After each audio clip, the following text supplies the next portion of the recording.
खिलौने बनाती और बाजार में बेचने के लिए एक औरत का रूप धारण कर लेती। और जो भी बच्चा उस चुड़ैल के खिलौने ले लेता, वह बच्चा रात को 12 बजे उठकर अपने घर के बाहर निकल जाता और चुड़ैल के पास उसकी गुफा में चला जाता। फिर वह चुड़ैल उस बच्चे का खून पी जाती और वह चुड़ैल अपना पेट रोज ऐसे ही बच्चों का खून पीकर करती थी। फिर एक दिन मोटू पतलू से कहता है, पतलू, तुम्हें पता है अपने गांव में एक आंटी जी आती है, वह बहुत अच्छे अच्छे खिलौने बेचती है। फिर पतलू बोलता है, हाँ मोटू, मैंने भी सुना है, आंटी का नाम गोली है। मुझे भी कल समोसे वाले भैया बता रहे थे, यह गोली के खिलौने बहुत अच्छे अच्छे हैं। पतलू अपने लिए गोली आंटी के वहाँ से खिलौने लेकर आकर खेले क्या आज?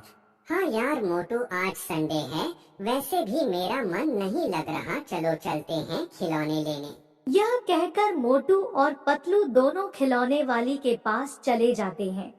थोड़ी दूर चलने के बाद वह दोनों खिलौने वाली के पास पहुंच जाते हैं, तो वहां चुड़ैल अपने खिलौने बेच रही थी। आ जाओ बच्चों, नए नए खिलौने लो, हैंडपंप लो, ट्रैक्टर ट्रॉली लो, डॉक्टर के सामान लो, किचन सेट लो। इस तरह चुड़ैल अपने खिलौने बेच रही थी। तभी चुड़ैल को मोटू पतलू दिखते हैं, तो चुड़ैल बोलती है, क्या हुआ मोटू और पतलू, तुम्हें क्या चाहिए? फिर मोटू बोलता है, गोली आंटी जी हमें नए नए खिलौने दे दोखा, आज संडे है, हम दोनों पूरे दिन भर खिलौने से खेलना चाहते हैं। हाँ हाँ मोटू पतलू, लो ना, तुम्हें जो चाहिए वह खिलौने ले लो, मैं यहाँ खिलौने बेचने ही तो आती हूँ। फिर मोटू पतलू वहां से खिलौने लेकर अपने घर आ जाते हैं और खिलौने से कुछ देर खेलने के बाद वह दोनों सो जाते हैं।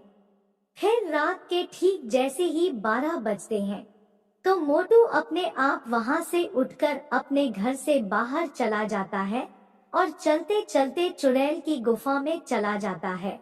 फिर अगले दिन जब सुबह पतलू उठता है, तो पतलू को मोटू घर में कहीं नहीं दिखता। पतलू घर के बाहर जाकर मोटू को ढूंढता है। पतलू कुछ देर मोटू को ढूंढने के बाद एक बच्चे से पूछता है, अरे भाई टोनी, तूने मोटू को कहीं देखा था क्या? फिर टोनी बोलता है, नहीं पतलू भैया, मैंने मोटू को कहीं नहीं देखा। टोनी की यह बात सुनकर पतलू दुखी हो जाता है और वहां से जाने लगता है। तो टोनी बोलता है, पतलू भैया रुको, मुझे यह बताओ, आपने गोली आंटी से खिलौने लिए थे क्या? हाँ टोनी भाई, हमने कल ही उस गोली आंटी से नए नए खिलौने लिए थे।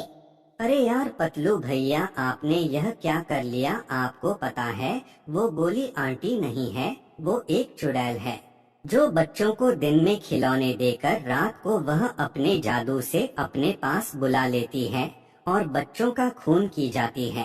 पतलू जल्दी से चुड़ैल की गुफा की तरफ जाता है। फिर पतलू गुफा में छुपकर देखता है, तो चुड़ैल सो रही थी और मोटू को उल्टा हवा में लटका रखी थी। तो पतलू वहां से आ जाता है और सीधा एक तांत्रिक के पास चला जाता है और तांत्रिक को सारी बात बता देता है।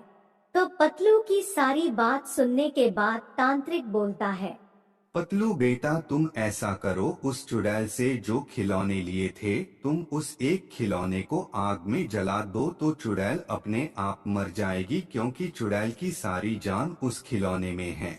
तुम जैसे ही खिलौना चलाओगे, उधर मोटू अपने आप सही होकर अपने घर आ जाएगा। फिर पतलू जल्दी से अपने घर जाता है और उस खिलौने को जला देता है।